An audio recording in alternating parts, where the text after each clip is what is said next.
Why don't we start with Johan? I was hoping you could just do a little brief introduction on how you would characterize the approach that Sweden is taking, why it was chosen, and what's been your experience with it.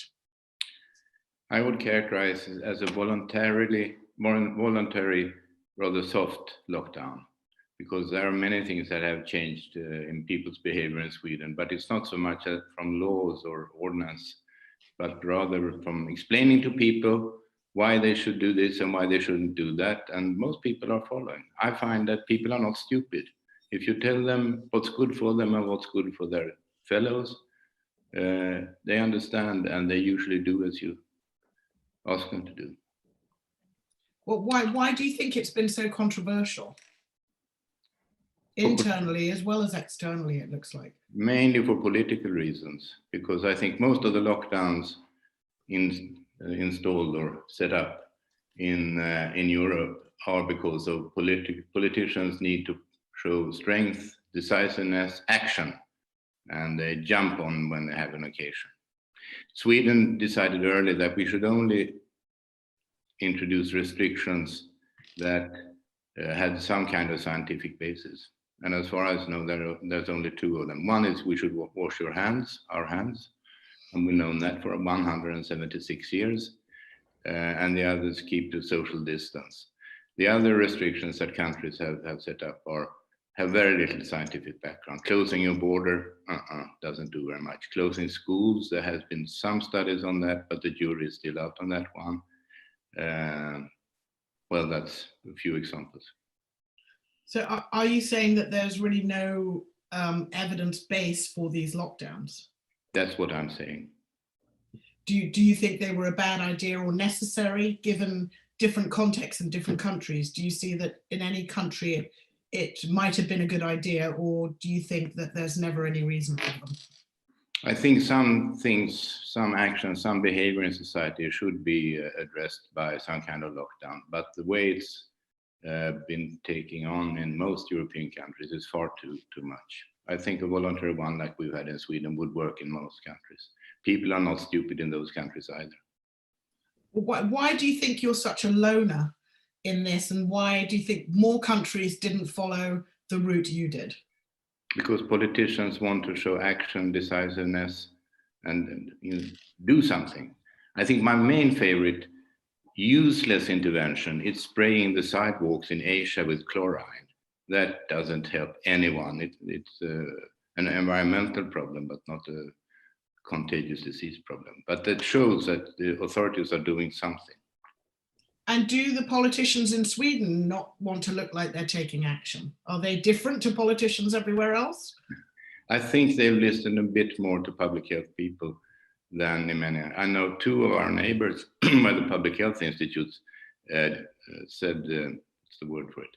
Didn't want the politicians to install a lockdown, but they were overruled by the governments in these two countries. Okay, well, in the UK, for instance, the government has always said we are being guided by the science. Mm-hmm. You have previously said that you thought that the UK was going in the right direction. You were earlier. And well, what happened? A paper from Imperial College happened, which, as far as I know, isn't even published yet. It's never peer-reviewed, as far as I know. But that would be interesting to write a book about how a not very scientific paper changed the policy in an entire country. So are you saying that perhaps the prediction that the health service would be overwhelmed may not have been correct, and maybe we could have got away without a lockdown without being overwhelmed in a health service? Or I think we should have done something else? No, you're touching something there. I think that's true for Sweden also. The spread of the disease was slowed down a little by the mild lockdown that we had, and it was slowed down in other countries. So it has helped to keep healthcare capacity enough. But as far as I know, you have an empty hospital standing somewhere in England for COVID patients.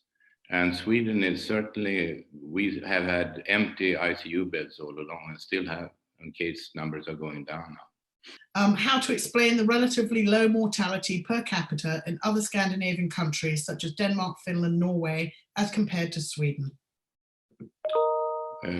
One thing, I think we shouldn't count the dead now, because things will happen and the lockdown has more effect in some countries than in others. We should wait a year and then look back and see how many deaths did we have in each member state. I think the difference will not be that great.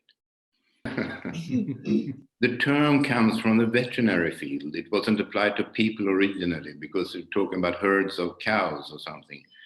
So that's a strange reason for this word. But David is describing it very well. The disease wants to infect people around itself, and it's looking around for cases to infect. But at one point, it only finds already immune people around, and then the disease dies out.